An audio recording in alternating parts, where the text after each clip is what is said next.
All righty, here we go. Kind of wait until this catches up here. All right, I guess it caught up. All right, guys. Hey, am I blurry to you guys, first of all? I've got it on another computer here, so it's blurry on that computer, so I want to make sure it's not blurry on your end.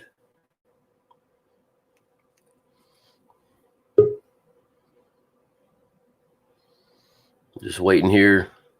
We get a post from somebody. I'll tell you what, I'll go ahead and start saying hi to. Yes, I'm blurry. Yes. So they're coming in. All right, guys, let's give it a minute and see if it catches up. This is part of all the. This is all part of the issue with everybody on bandwidth and so hopefully we'll catch up. I know it started off that way the other day, so I apologize, and we'll see if it will come back here soon. If not, I'm not sure what we can do except start over, but I really don't want to do that. So anyway, let me start off. Mike Hallmark, how you doing, sir? Glad to have you in here. Major Brown, Cricket Water Crappie Company. Is this Nancy or David or both? And we'll talk about that. In fact, let me write that down here. I say cricket. Crick Water, excuse me.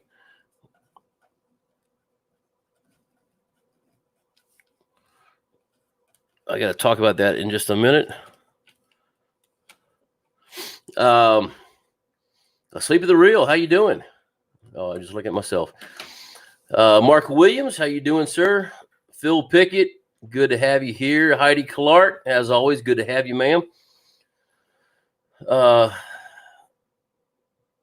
Hey, Mike Hallmark, that's fine on that because I believe that I was looking at that. I think that wax actually works for a wrap as well. I'm going to kind of adjust this mic because I start leaning forward a little bit, or whatever, not mic, but camera.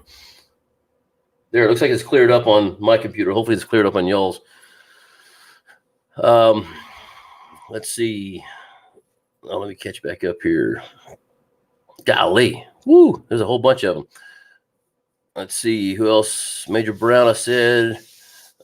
Travis, how you doing, sir? Glad to have you here. And JT's All Outdoors is here. Am I still blurry, guys? Tell me. Angler Issues, how you doing, sir? Man, it's going good. We're going to talk about that. Man, I got to catch this. Hard to catch up. These little things just kind of swing by here. It's both of you. Good. Native Texan Outdoors, how you doing? Terry Landry from Lafayette, Louisiana. How you doing, sir? Good. I'm glad it's all cleared up. It just takes a while sometimes.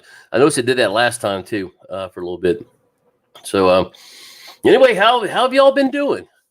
I know I've seen some stuff. Mark Williams has been fishing, and I've not been. I don't know if anybody posted anything on Facebook. I haven't had a chance to take a look lately.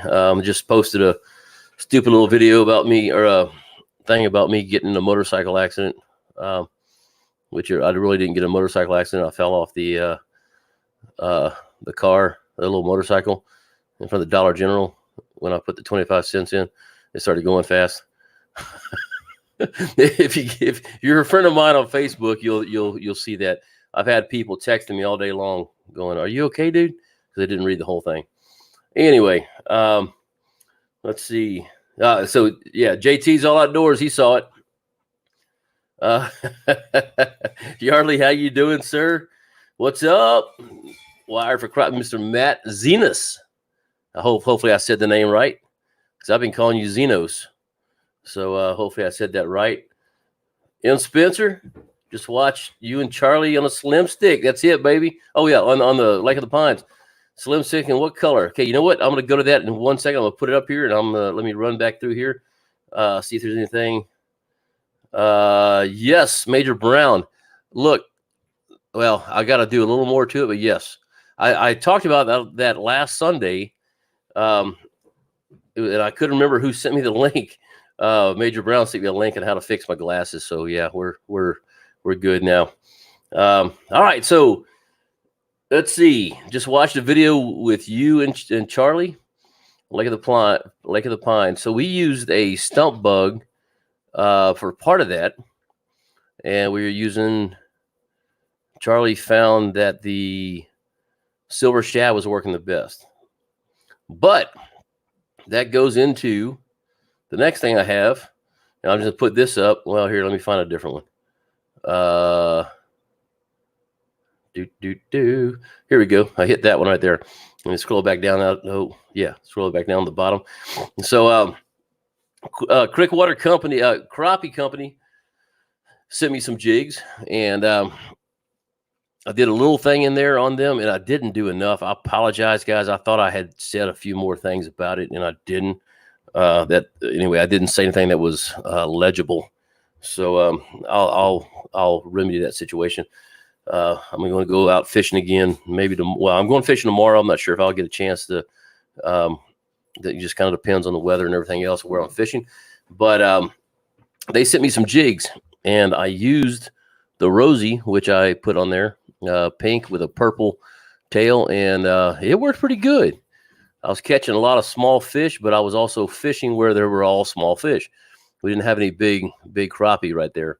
So once we got out in the main part of the lake, that's where we started catching them, and that will be. I can't remember if I'm putting that thing out Wednesday or Thursday, but that's where where you'll see the bigger fish. Now, I did not retie that jig, so I had a little fight with my line. I'm not sure how that happened, but I was yanked up on it, and I had a knot in there that a magician couldn't get out. So I wound up just cutting the line. I mean, it was on a boat, so I got the jig still. I just never retied it because we were driving and going. So anyway, David, Nancy, I'll be using those some more and definitely letting you know how they work. So they're great. So if you get a chance, go check them out at on Facebook. And do you guys have a website? I'm not sure, but I know on Facebook, Crick Water Crappie Company, and they've got some good stuff out there. I know they sent some stuff to another friend of mine, and I think he's going to be using them if he hadn't already. So, all right, let me get back down here. So, yeah, Charlie and I, we had a great time fishing. I don't know how many people here have met Charlie. I talked to Charlie on the phone quite a few times, and we've never met in person. So we had a really, really good time. I do not know that lake. That lake is full of stumps, and I was scared to death when he was driving because I know where he was driving last year in October, I saw about 4 or 5 stumps that had rebar sticking straight out of them, and they were somewhere in that area. I just don't know where. So when I left, I followed the GPS exactly like I followed the GPS exactly like I went in. I had it zoomed in. I probably didn't get 5 feet off that road. So I say off that line, took a long route in there. So yeah, we had a good time fishing. So y'all tune in for the next show, and I'll be showing you some of the big fish. Tomorrow I'm going fishing. I'm meeting old Andy Lehman with ACC Crappie Sticks. He's down here in Texas. So he's going to be fishing Lake Palestine, and they're going to be doing some dock shooting. I'm not up for that yet. I'm still trying to find the big fish in the big water. So we'll meet up for a little bit and talk, and might even get a little video from him. Might have him on here one day. And okay, so Crick Water Crappie Company says no website yet, coming soon. So y'all make sure you check them out on Facebook. You can see their name right there. It's already up. So here, yeah. So just go ahead and check them out on Facebook and take a look at some of the jigs they have. And so Nancy Nancy makes them. She is the face of the company, and David just kind of sits around and talks to people. That's what he told me anyway. So hopefully you don't want them back now. But anyway, no, they're good people. I've talked to them on the phone a couple times. So guys, y'all throw some questions out, man. What's been going on? Anybody been fishing? Anybody caught anything? I just saw somebody up there said, Native Texan said, I tried yesterday, but got one shorty. So let's see. I'm scrolling back up, see if I missed anything. I don't see anything other than that. So what's been going on, guys? Have y'all been fishing? I'll tell you what we were yesterday. Water temperature was 70 degrees. I believe I said that in the video. I say yesterday. That was Thursday, I think. Friday I went. That was Thursday. And so water temperature was 70 degrees. I actually had to get in it because the water level was so high. I couldn't back the truck in far enough to well, anyway, I had to go into the lake to put the boat on the trailer, and so I had to jump in the lake.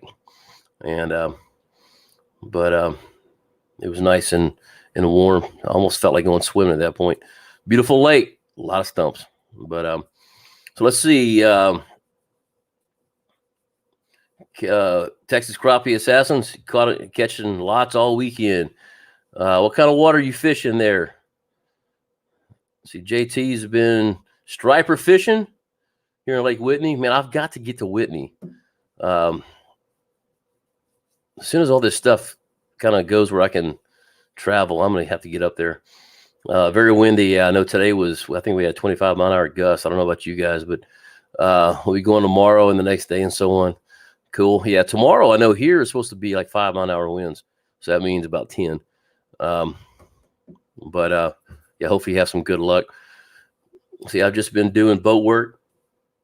Mike, here, let me.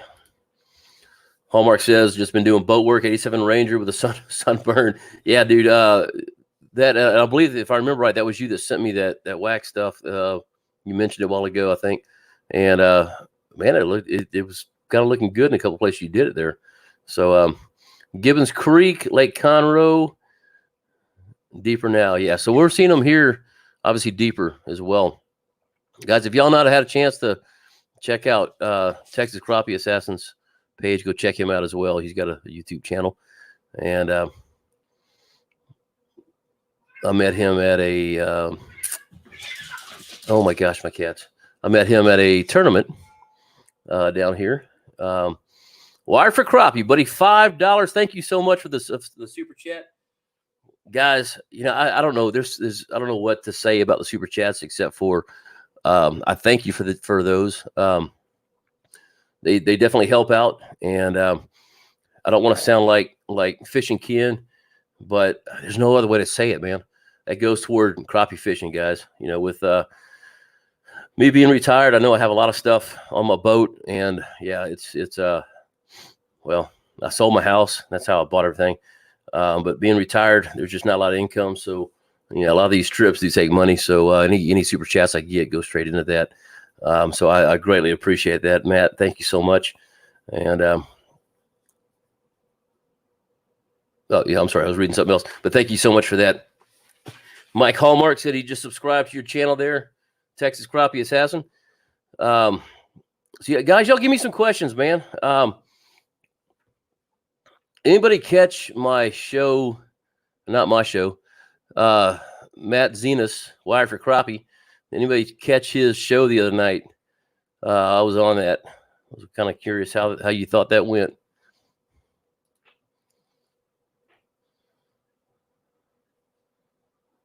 See, I'm on RC and water temperature is 70. Hold on. I gotta highlight these so I can see where they are. Water temperature is 70. I'm catching them on summer brush piles. Okay, cool. So that's kind of what we're doing here. The big ones, they're scattered, but they're working their way toward the brush piles and the timber. I mean, the other day I found them from 5 feet down to 16 feet. So yeah, it's good to know. A few lakes here finally opened in Illinois this weekend. Sure is a madhouse the last 2 days. Yeah, brother, I'll tell you what. Yeah, I bet you it is, man. Our lakes have not been closed here. And I have learned, even during the week, I've got to be there by 8 o'clock if I want to. I mean, no later than 8. Now, I'll probably be in line. So I try to get there about daylight. Go ahead and get some fishing in before, you know, we're at 70 degrees, 86 degrees outside. And people are jet skiing already. They're skiing. So I've got to get away from all those guys. Try to get some fishing in before that. Backyard Bassin', how you doing, sir? Thanks for the thumbs up. reminder. So, guys, if you like this channel, let's see. We got 12 likes on here. Y'all go ahead and smash that like button. Let's see. Heidi watched it. Good. Texas Crappie Assassins watched it. JT All Outdoors. You know what? I think you're the one that said we need to do that again. Again. I can't remember. Phil did it, or Phil saw it. Thank you, sir. Mike Hallmark didn't see it. Mark Williams. All mine are resident fish in the creeks. Oh man, you still got some loaded with eggs, huh? Wow, I hadn't found any eggs lately. Although I hadn't cleaned them either, but they're not big like they would be. So let's see, Chris. Enjoyed the video you posted on Lake of the Pines. You and Matt had a great show on his channel. Man, I think we did. I had a great time.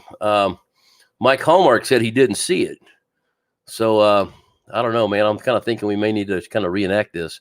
So wonder if I can get him on the phone. Oh, I got him on the phone. Look at that. What's up, Matt?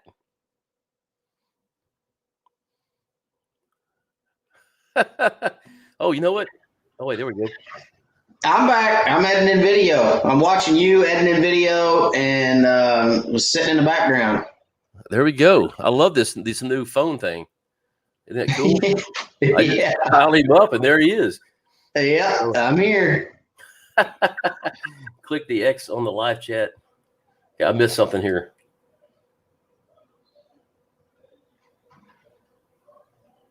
Click back on the live chat. Wait. What did I do? Am I missing something? Oh, is that what you're asking me to do?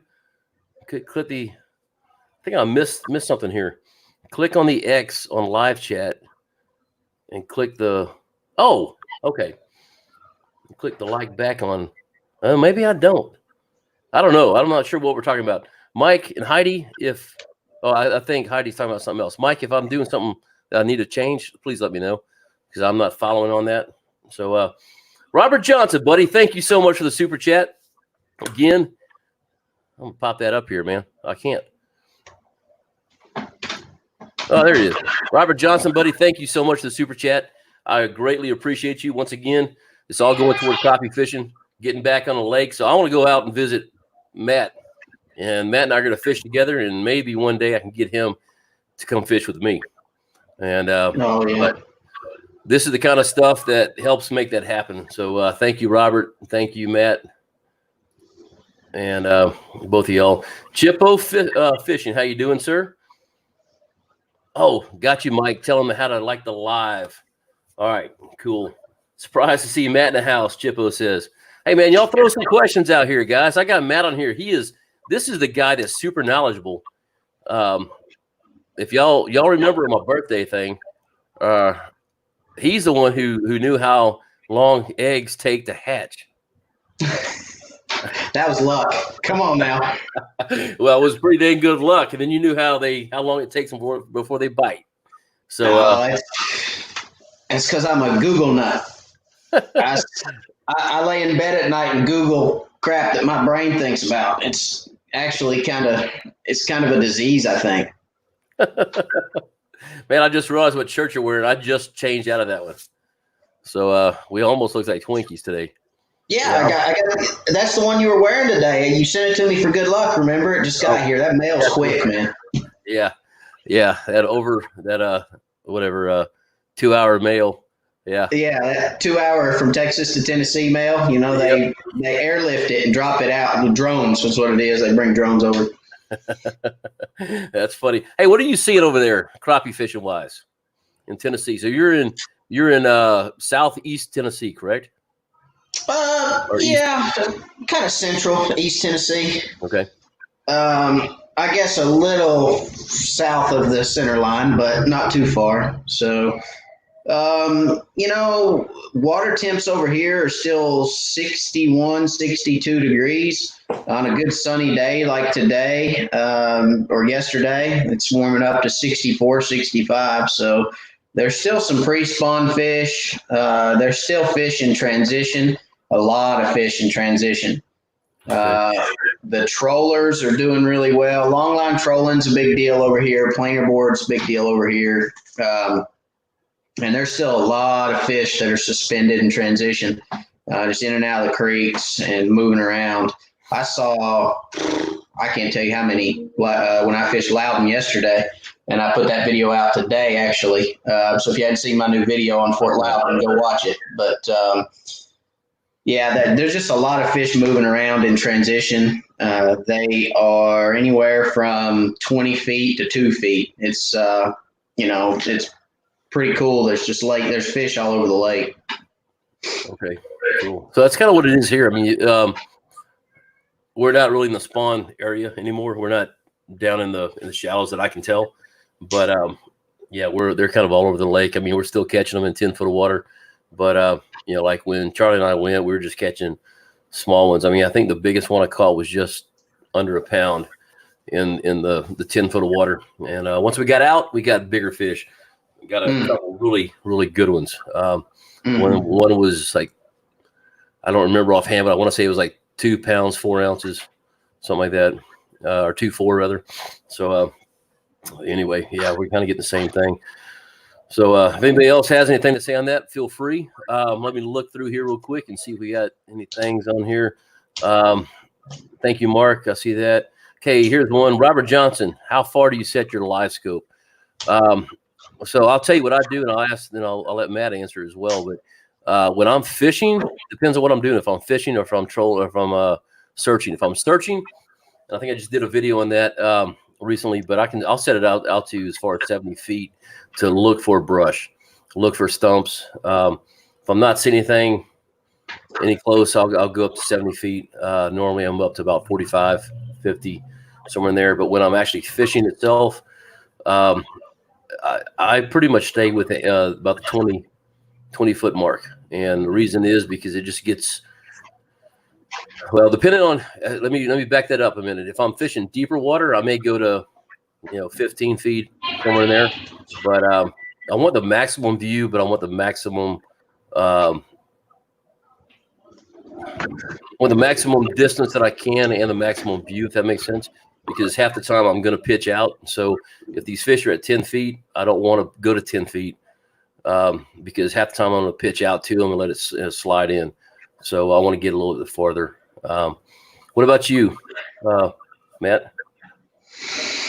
I'd say I'm probably the opposite from you. You guys are searching for fish out kind of in open water. I don't do a whole lot of searching in open water. A lot of what I'm doing in East Tennessee is on brush, isolated brush. Now we are fishing in open water. I do fish open water, but it's isolated structure in open water. So I already know where the structure's at, and I'm just trying to pick the fish off the structure. So I'm probably, and then when I'm fishing docks, let me throw that in. When I'm fishing docks, if I'm fishing a marina, some of the boats we have up here, some of the cabin cruisers and bayliners and things that are in marinas are 30, 40 foot long. So I'd say I'm never past 35 feet. My live scope stays on 35 or less. If I'm fishing a brush pile where I know there's fish sitting on it, I'm at 20. Okay. Keep in mind, guys, that the tighter in your live scope is, the further in you can get it and the further up you can get it to eliminate bottom and eliminate forward range, the larger your picture is going to be on your screen. So let's see if I can so if you're stretched out like this on a 9-inch screen, as opposed to stretched out like this on a 9-inch screen, the further out you get the forward range and the depth, the smaller everything's going to be. So I try to keep mine reined in so that I get a big picture. That's just personal preference. Yeah, that's really what I'm actually fishing. That's what I want to do. I'm getting some background noise. Hold on. All right, say something, Matt. Hello.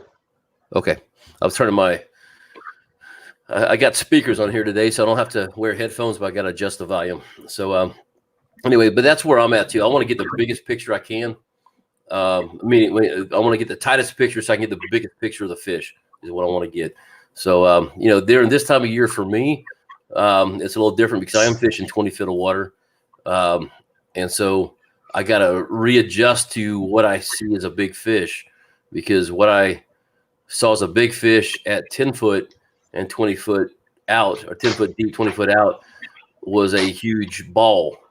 And when I'm looking at 20 foot down, 20 foot out, then they've decreased. So hopefully that answers your question there, Robert. A good question. Appreciate it. Let's see. Chippo says, Matt, thanks for your live scope videos and answering comments. Here's a good question. I'm going to just tell you my answer is no, but maybe I should. Buck Chaser asked, Matt, do y'all keep fishing diaries? If you do, what do you put in it? Uh-oh, I think we may have lost Matt. Matt, you there, buddy? Tell you what. Give me a second. I'll text him and let him know he's gone, in case he doesn't know that already.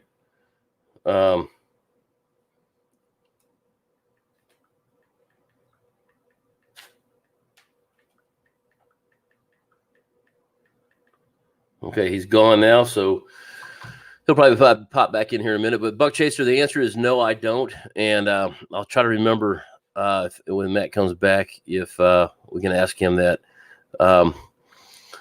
Next question, Major Brown. Is Bonehead bait durable? Yeah, man, they are very durable. I use them. Pretty much I use them exclusively. And I've kind of jumped into the hand ties now with a couple that I've tied, one that a couple guys on the lake gave me, and then Crickwater Crappie Company gave me. So, but if I'm going to use a bait right now, it's most likely 99% of the time when it comes to a non-hand tied jig, it's going to be a Bonehead bait. I've had bait on there. I've had bodies on there that, again, this goes on to your jig. If you have a large jig, I don't have one with me. The little holder, the little spike on there, those can tear into them like they could with any bait. But for the most part, I love them. They're easy to maneuver, to manipulate, I guess you can say is a better word for it. So, man, I do. Hold on, I got one right here. All right. I know I showed this on my videos before. Let me get over my mic. So this is the top of them. So it's got two legs. Okay, Matt's back. So let me bring him back in here. There he is. Welcome back, Sorry. sir. My computer decided it wanted to do updates. I don't know what the deal is with that, but I'm on my phone now until I get my computer back. All right. So we're talking about Bonehead baits right now. So the Bonehead, this is a stump bug here. So it's got two legs and a tail. Now, I think Matt does this differently. What I do during the summertime, I'll use this whole thing during like this time of year. And in fact, I use the bigger ones. I don't have any of those with me, the slim sticks. But for summertime, when they get picky, let me find the dang camera again. There it is. I will rip these legs off and use that. So it makes it a smaller bait. It still has some flimsiness on the bottom, on the tail, and put it right in front of their face. It's like a ribeye steak. So I like them personally. Matt, your opinion? Now that you're wearing the shirt? Yeah.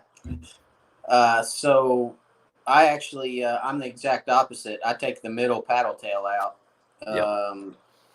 And I prefer to have, if you take that middle paddle out, I feel like it gives those two tails on the outside more action. It allows the water to kind of get in between them a little bit better. I don't know. I mean, that's kind of my thought process. So I take that middle tail out. Sometimes I'll leave it in if I'm shooting a dock and I want a slower fall. Obviously, a larger profile bait falls slower, so I'll leave it in. But most of the time, I'm fishing with just the 2 legs.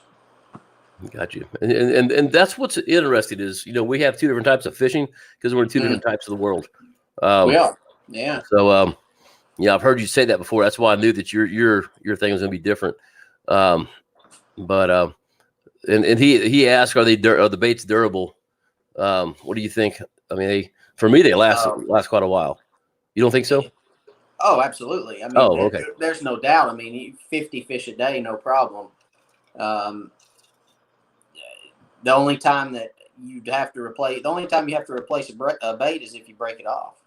Yeah. Bonehead baits are. I'd say that's probably one of the highlights for me is just being able to continue to use the same bait fish after fish, especially shooting docks. Again, I know I keep going back to that, but we do a lot of it up here. And a good firm bait is probably one of the best. I mean, it's one of the best characteristics of bonehead baits because you can shoot a dock. And as you know, if you've shot docks before, you catch 1 or 2 fish and then you shoot under there. The force from the bait hitting the water a lot of times will knock it off the jig head. Well, you're not going to catch any fish with it hanging off the jig head. So for me, bonehead baits and the durability there within them, they're by far superior to some. Yeah, no, I agree. I like them. I'm actually going to possibly go dock shooting tomorrow. So we'll see what happens. I was telling them earlier I'm meeting Andy down here with ACC, and they're going dock shooting. So, all right, you want me to switch you over? Yeah, hang on. Let me get out of here.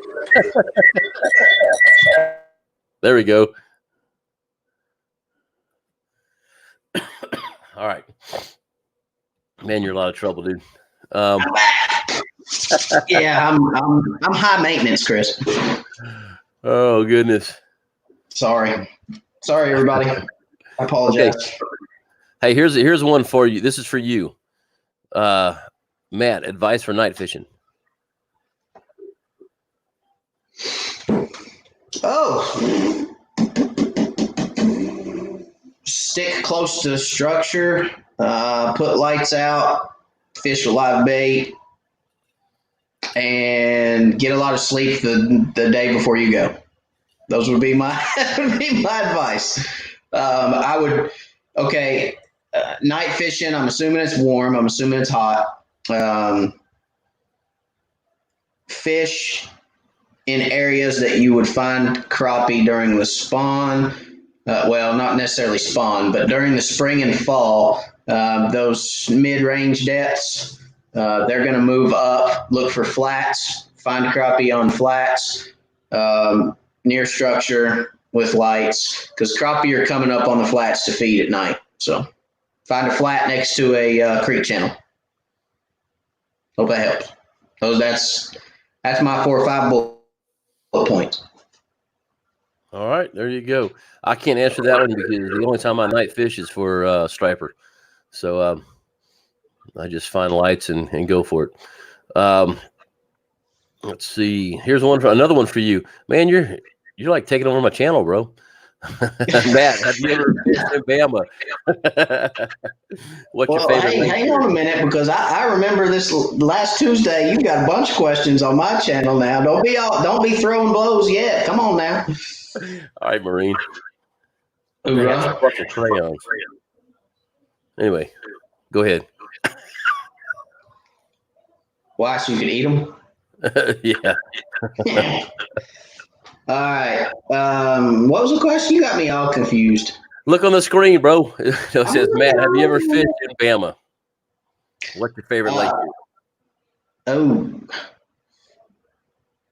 Bama. Weiss is the only one that I know of. It's the only one that I've been to. I think Gunnersville would probably be my favorite if I went there, which is going to happen. there are some giants in Gunnersville. That's been proven over the last little bit with tournaments and things. But I couldn't tell you Weiss because that's the only one I know. All right. Kip Wright says he's digging Matt's boat. Looks like another ultimate crappie rig. Hey, let me stop you right there. Let me tell y'all what happened to my boat. I am all kinds of upset about my boat. Chris, I hadn't told you this one. I felt like a dummy. For those of you who have a Tarova trolling motor, do yourself a favor, unbolt that joker and throw it in the lake. I don't like my Tarova anymore. Anybody want to buy a Tarova? I'll sell it. Cheap. Let me tell you what happened. So I was fishing on Loudon this weekend, okay? And long story short, I was messing around with some stuff in the back of the boat. I was on the front deck, okay? I had to get some stuff out of the back of the boat. I turned around to go to the back of the boat, and for everybody that has a Tarova knows, okay, here's the foot pedal. And then right down here on this bottom outside corner is a continuous button that turns it on continuous. And if you have it set on 4 or 5, it turns on continuous and it goes. Well, I went to walk off the deck, put it on, or when I turned, I guess my foot hit the continuous button and it turned on. And I was down in the bottom of the boat. I wasn't paying any attention to my boat moving. Next thing you know, I'm up against a concrete walkway, just scratching the dog mess out of the side of my boat. I put about a 2.5, 3 inch just gash in the side of my boat. I am all kinds of ticked off about it too. So thanks for the boat comment. I appreciate it. And now I'm going to go have bad dreams again. I was upset. So anyway, but Chris, I did talk to you about it because you're the one who told me fingernail polish, right? Yep. So I don't know what I'm going to do with it yet. I don't know. It's just, it rocked my world. I left the lake after that. I was so upset. I was like, I'm done. I'm going home. I was like, that's my baby. I mean, my wife tells me all the time if they'd allow me to marry a boat, I'd probably, marry my boat. But in all honesty, I was sick. I wanted to puke. Yeah. Anyway. I know. I told you that time that guy stepped off of my boat to his, and the back end of his corner on a express just took literally a chunk about the tip of my finger out of the side of my boat. Oh yeah. It was 2 weeks old. I mean, I was upset. Oh, I know. All right, I cried. I'm gonna go through these real quick, but M. Spencer, Matt, I loved your video. I'm telling you, you're taking more of my channel over, dude. Loved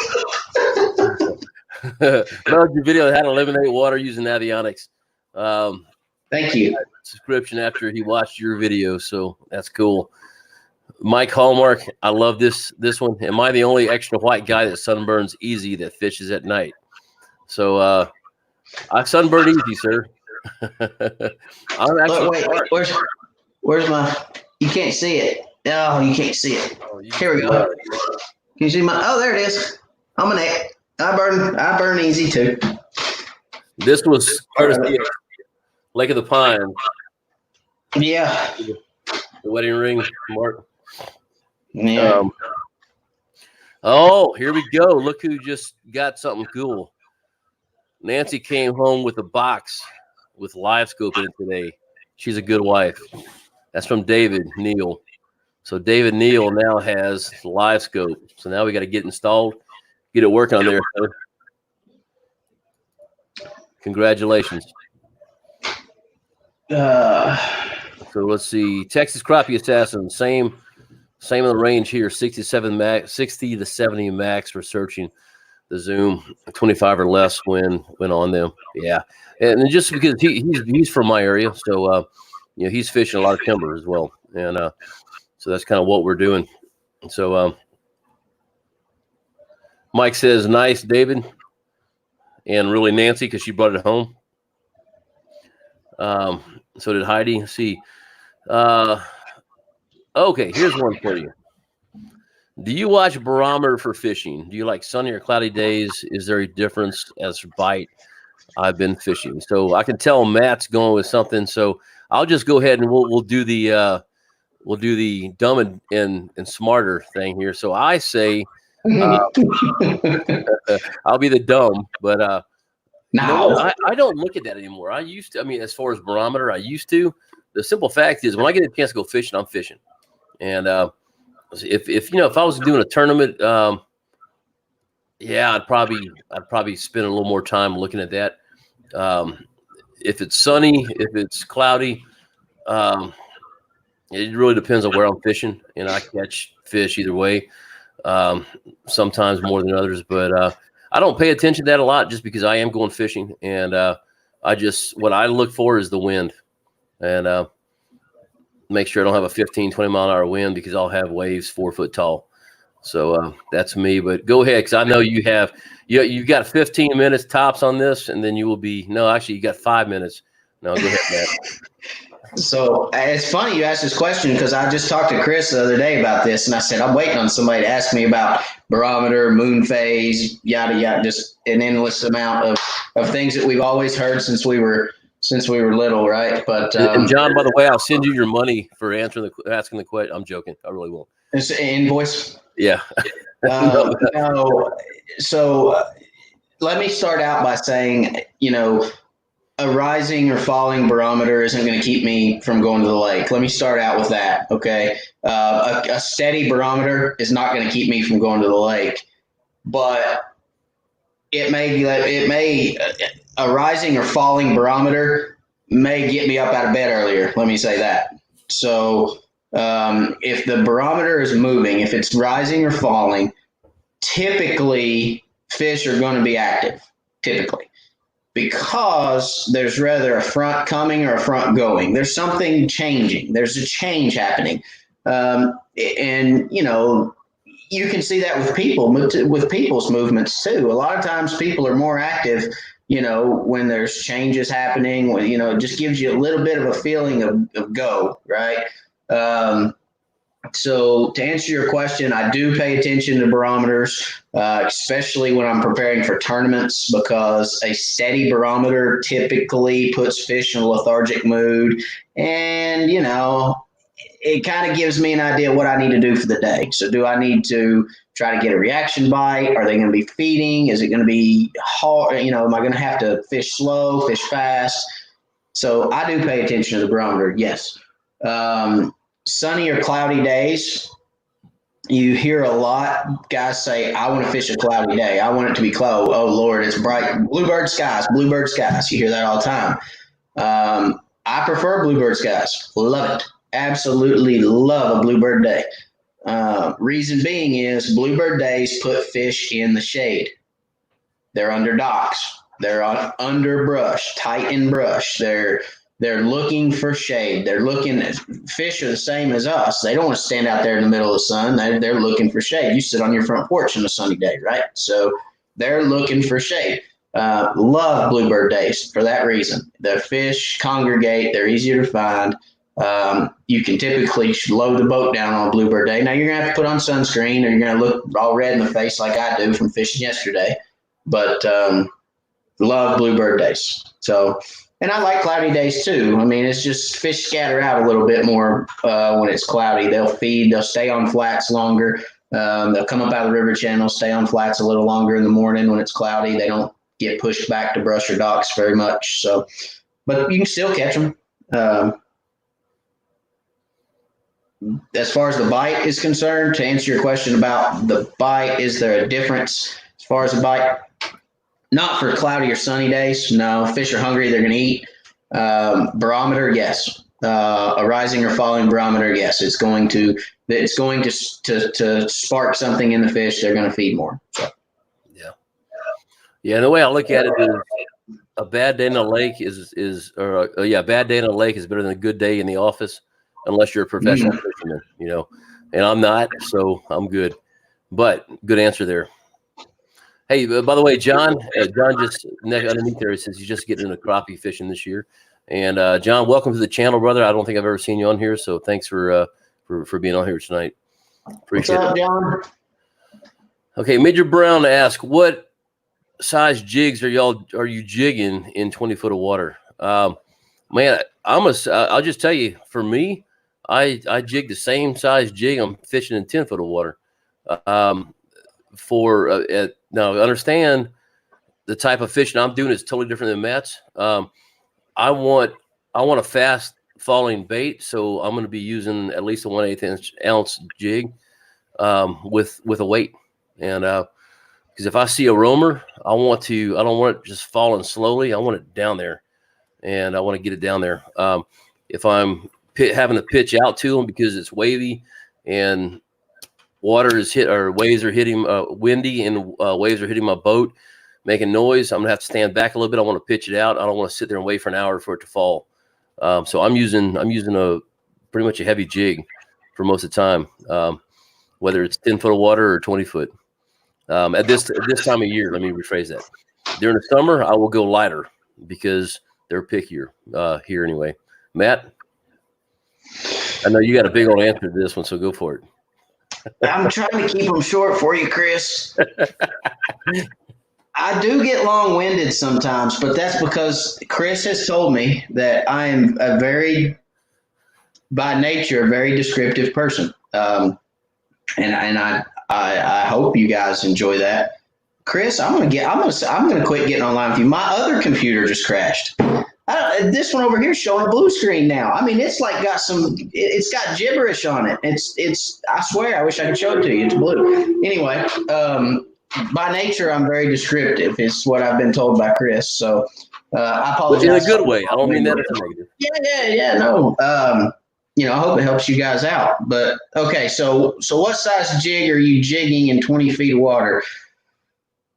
Is it windy? Is the current rolling or not? If it's not windy and the dam's not wide open, I'm 32nd ounce. Reason being, Chris, you're fishing trees a lot. You're fishing vertical structure.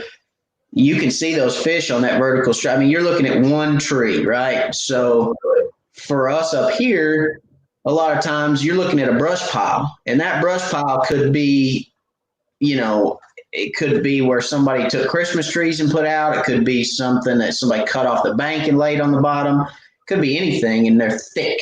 Everything up here is thick.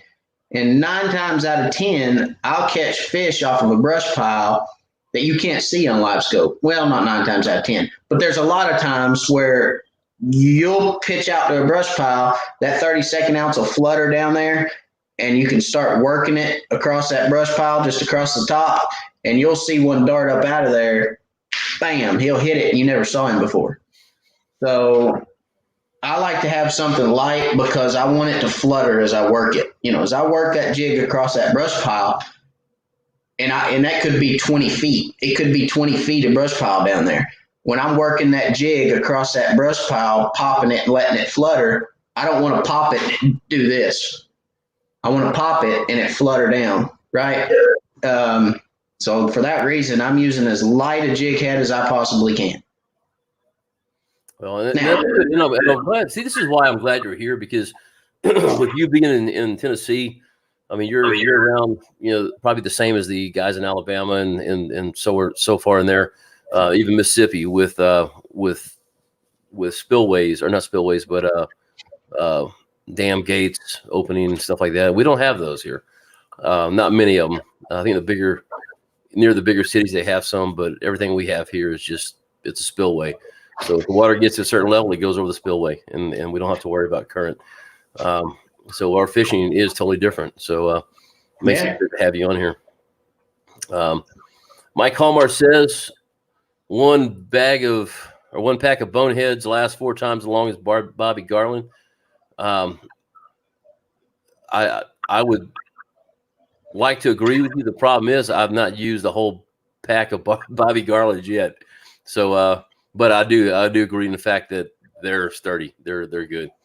So, there was me and my fishing partner had a running joke for a while.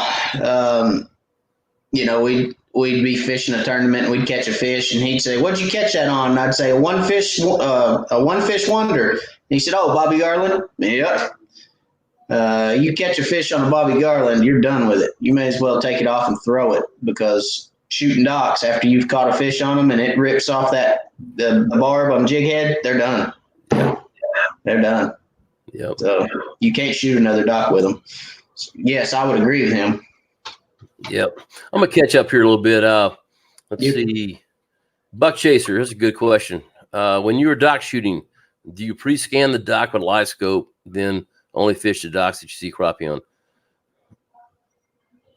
Go ahead. Yeah, that's basically it. Yeah. So first thing what I do is, because my live scope's on the deck, right? I have threatened to put one on the transom where you can just drive by and look under docks. But when you're going 4 mile an hour, live scope doesn't pick up very well. Right. So anyway, I actually scan them with my Lowrance first. 9 times out of 10, if there's fish under it, you'll see it on your Lowrance or your side imaging. And then I'll stop and use my live scope. I don't really use live scope a lot fishing docks. I look about 1 time with my live scope. I'll just scan the dock and I'll say, oh, okay, they're in between that pole and that pole. And I'm done. I'm pretty much once I know they're in between this pole and this pole and they're 6 feet down, I don't need live scope anymore. So I really don't use it a lot fishing docks. There you go. I've not done it, so I don't know the answer to that. Tomorrow may be the first. So let's see. Let me know how you do. Yeah, I will. If I'm not sure if I'm doing it. I know Andy's doing it. They've got a guide and what's his name that was on here? Dane. They're all going out there together. So anyway, we'll see. Okay, here we go. I love my 80-pound. Where is it? Okay, I love my 80-pound Trinova. Just wish it went with an iPilot link. So if you have an iPilot, you might be able to send him that, Matt. Well, I'm telling you right now, I used to love mine until it ran my boat into that concrete walkway. Oh yeah, but this one right here tells you. I won't talk about it anymore. Major, hey, if this was smell-o-vision, it would sink in here. Y'all being mean now. Mm-hmm. It was my fault. Seriously, I mean, in all honesty, it was my fault. That's why I'm it does make me cry. It made me want to vomit on the lake, but at the end of the day, yes, it was my fault. And I'm just glad it was a concrete walkway and not another boat. So, it was completely my fault. And operator error, you're right. See, I admit when I'm wrong. Somebody call my wife and tell her. Yeah, I'll send her a message. 'Cause I don't have her. I can find her on Facebook. It's probably it. Yeah. So Robert wants to know, what are you going to replace it with if you're going to do it? Ultrex. Yeah, that's what I got. Yep, I'm going to the Ultrex. I'm done with it. I've had enough. JT's says continuous button needs to be relocated. Yeah, he always hits it as well. It's bad. I'm telling you, it's a poor design of foot pedal. I'm just saying, and because I've done it for years, I always find myself bumping that continuous button, and it was just, I mean, it was humble opinion. They could have located it somewhere else on the foot pedal. It's and it sticks out. I mean, it's just in a horrible position. But anyway. Well, the Ultrex has one as well. It doesn't stick out though. Yeah, but it's up on top, right? It's below my spot lock. Yeah, but it's like you've got the foot pedal and then it's up on top of the foot pedal, right? Oh, it's like if this is my foot pedal, it would be continuous spot lock. Right. And then I can't remember what I have over here. But you can't slide your foot and hit it. You've got to pick your foot up and put on top of the motor.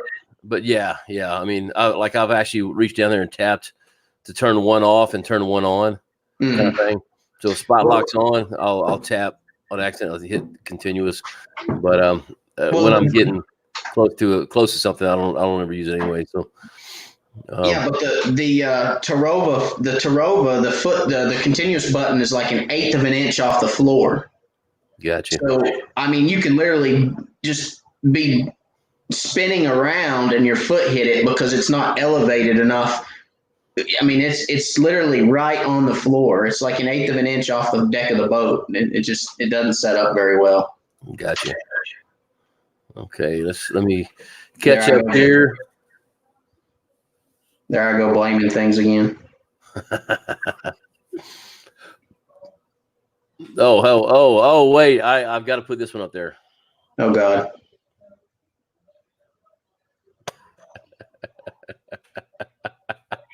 All right, I'll take that off. I couldn't pass it up. Major Brown, thank you. Or wait, yeah, Major Brown, thank you for that one. Cat, stop. Hold on. I'm sorry. They also teach us how to adapt and overcome. So I'm going to adapt to you guys' questions, and I'm going to overcome the insults, and we're going to move on with this live feed now. Jesus, people, come on. This is fun. I like this. Yeah, I'm sure you do. Okay, so Mark Williams, which I'm not sure if he's back or if he just left, said he just lost signal a while ago. But barometer only concerns me when he's deep winter in the creeks. So okay. Let's see. See, this is the old pedal, Chris. Okay, yeah, let me see it. See that continuous button yeah. right there? Mm-hmm. See how easy that would be to get to? Yeah. And it's rounded, so when your foot comes up on the corner of it, it pushes it down. Gotcha. And that makes my boat. Yeah, because mine's where that little knob was, or that little round. I guess that was your speed dial. Yeah. Okay. Mm-hmm. I'm glad I didn't have it on 10. Well, if I would have had it on 10, I would have known it moved. But I had it on 3, so I didn't even realize the boat was moving. Dang. You know, one question I've been trying to figure out, and I haven't researched because I never think about it, and now I did. But like on the Ultrex, for instance, if I'm using spot lock and I'm on, say, a 2 on my trolling motor, is that any different than spot lock with a 10? No. That's what I figured, but I wasn't sure because there's times when that sucker just goes, takes off about 5 feet over to the right because I guess it's just trying to grasp its location or something, but it's almost thrown me out of the boat a couple times. So, yeah, there's a way to turn that down. It's called what's it called?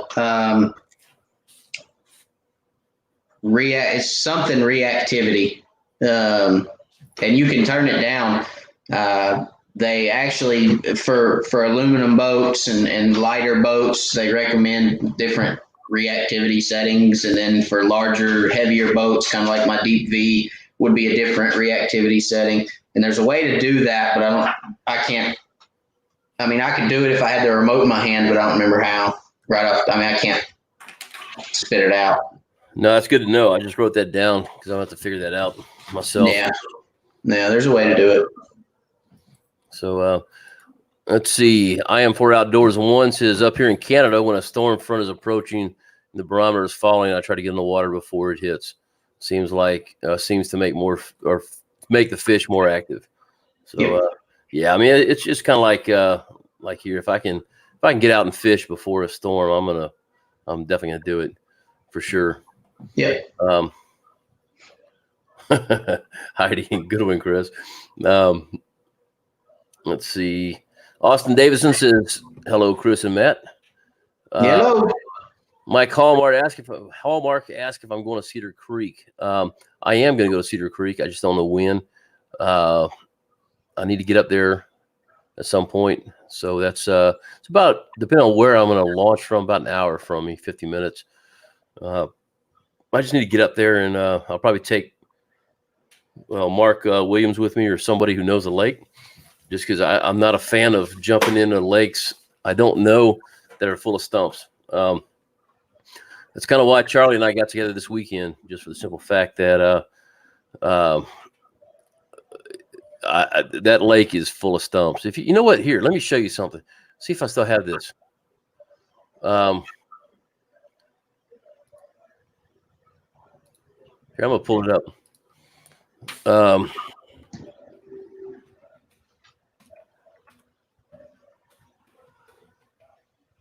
You know what? I'm not going to do that now that I think about it because of the internet. But I did a map that I found from the Corps of Engineers of Lake of the Pines, which is full of stumps, and it shows you boat lanes. And man, it's not very far. It's probably, I'd say, about 70% stumps. And man, I just don't like that. I don't know about y'all, but I want to keep my lower unit. You know, kind of sounds like real foot. It's a lot like real foot. You got boat lanes in it, and in fact, Charlie, you'll see in the next episode. Well, I don't know if I'll show that or not because you won't know what it is. But Charlie's just flying through this one spot, and once we got through and I'm heading home, he said, "Now make sure you stay about 8 feet away from those poles because that's dead center of the channel. If you get on the other side, you're gonna hit stumps." I'm thinking, are you kidding me, dude? I've got like 16 feet to go fast in. I mean, on either side of me, a 16-foot channel, maybe 20 foot. Man, I was scared, dude. I don't like that. Let's see. Okay, best crankbaits. Go ahead, Matt. You throw those. There you go. Arky crappie cranks. For the money, you can't beat them. I pull Shad Raps, I pull Bandits, I pull Arkies, I pulled Strike Kings. I pulled it all, every one of them. And this is a 220 Arky. I've got one open. Well, my son opened one. Hang on just a second. Somewhere. Here we go.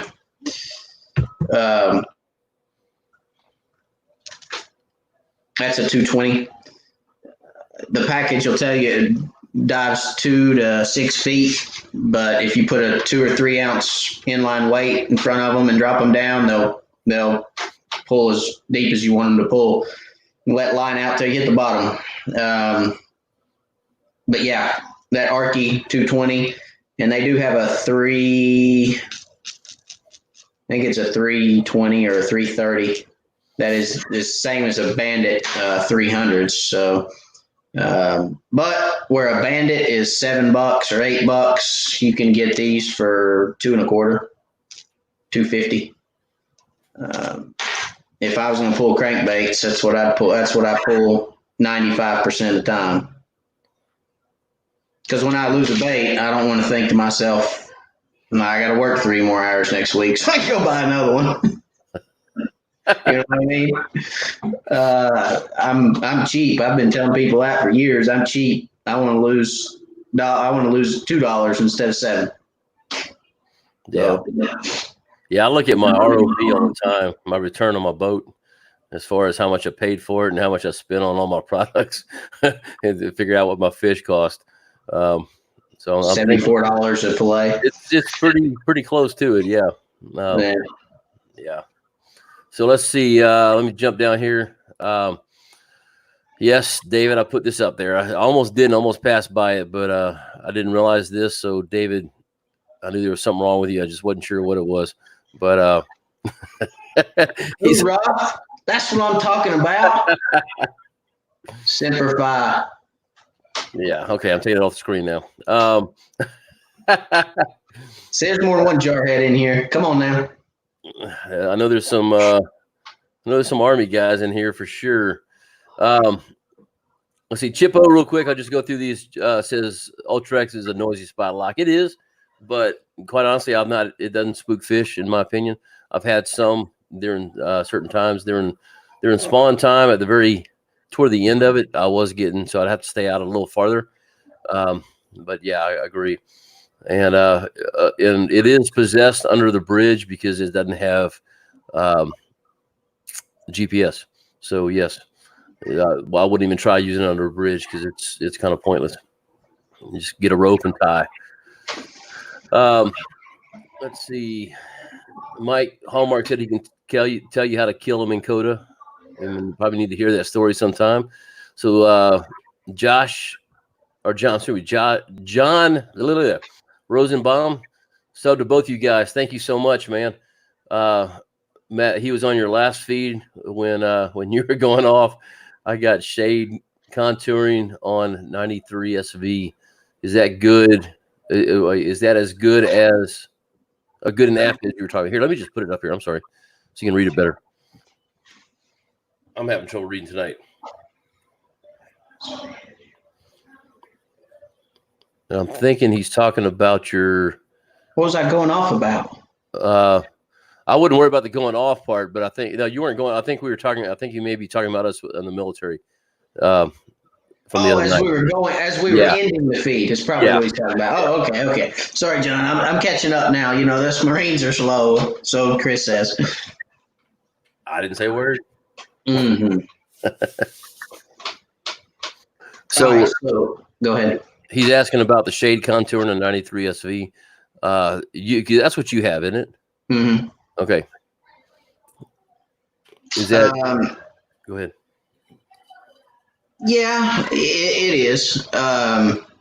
Anything that you can. Let me say it. Let's see. How do I want to say this? Anything you can use to eliminate water is a good thing, regardless of whether it's the 93 and Garmin's map, Navionics, Lake Master, any of them. If you can CMAP even, if you can use it to eliminate water, then it's going to help you. Now, you're going to learn real quick on that map on your 93 SV. There's going to be lakes that you go to that just don't measure up to what the contour says. And you'll learn it eventually, and you'll say, hey, I know when I go to Fort Loudon that it's going to tell me it's 19 feet and it's really 16 across the lake. They're going to miss it. Well, they will in East Tennessee because our lakes rise and fall as much as they do. You know, we've got drawdown lakes in East Tennessee. They're regulated by Tennessee Valley Authority, and they are used for power. That's what our lakes are used for, solely for power. So they're drawing water through the power plants, and our lakes rise and fall. And they use it for water retention in the winter. So they draw them down real far so that they can retain water and not flood the valley in the winter. So to answer your question, it may not be as good as Navionics because depending on when it came out, if it's one of the new 93s, then it probably is because Garmin now owns Navionics. They probably have the same map if it's one of the new versions. Garmin bought Navionics a year and a half ago, something like that. So they've kind of adopted all their mapping into theirs. All right, good answer. All right, so this is one that was asked while you were gone. So Matt, close your eyes for a minute because I'm going to show everybody the answer that I think is going to come up, and then I'm going to let you answer this. All right, can y'all see that? So there we go. All right, so go ahead. You can open your eyes now. It says, hey, Chris, I'm backtracking. Can you ask Matt if he keeps a fish diary and what he keeps it in? I love mine. Great source of seasonal patterns. You think you know the answer? I do. Okay, shoot. What's the answer? No, I know. Go ahead and you tell me the answer. I've got it written down here. I'm going to show you. Okay. Yeah. I do not.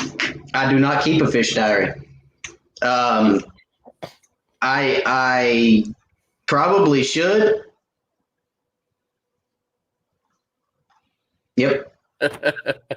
It's in my head. That's what I was going to say next. I probably should, but I keep it in my head.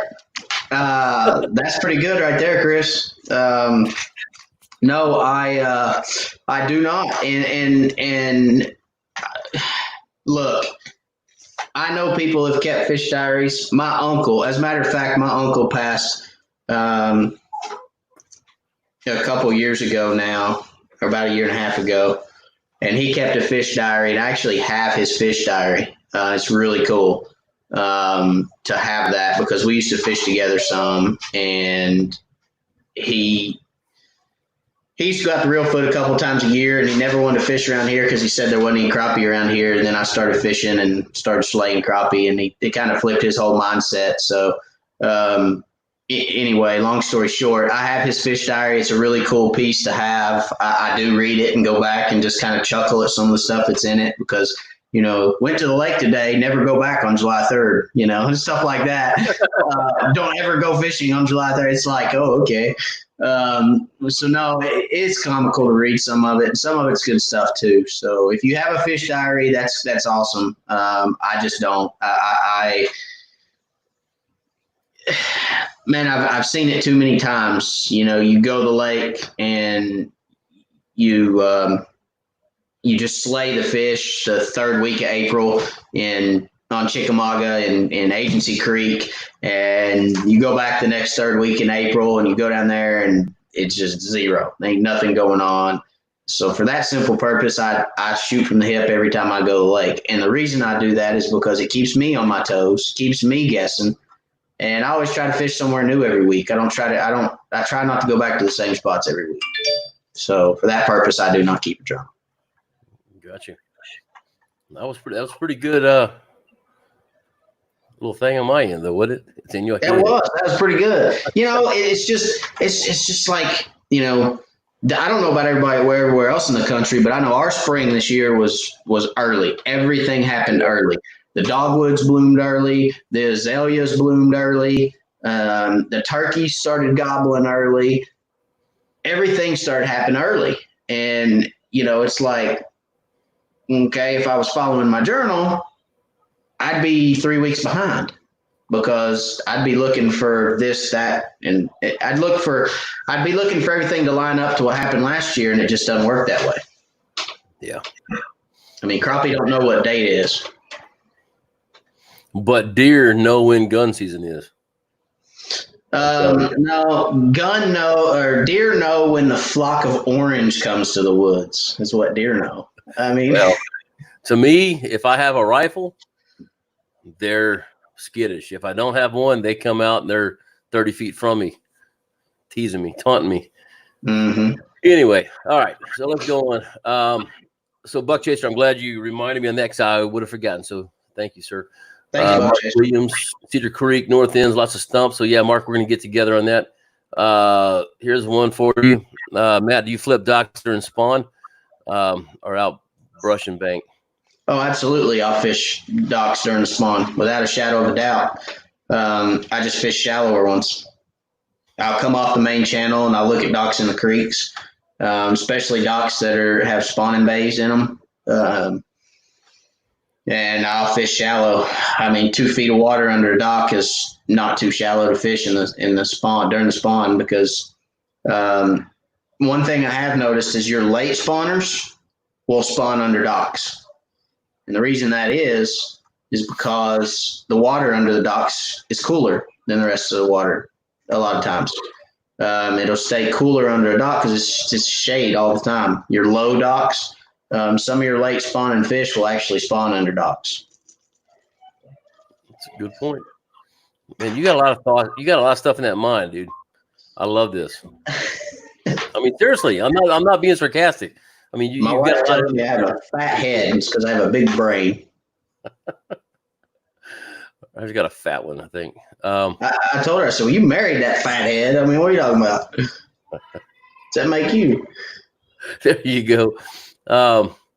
So let's see. Matt says, sounds like a great excuse to spend $2,400 on an Ultrex. There you go. That's not an excuse. You sound like my wife, Travis. It's not an excuse. I got a hole in my boat. I wish I had a picture of it. I'd show it to you. I didn't take a picture of it because I didn't want to remember it.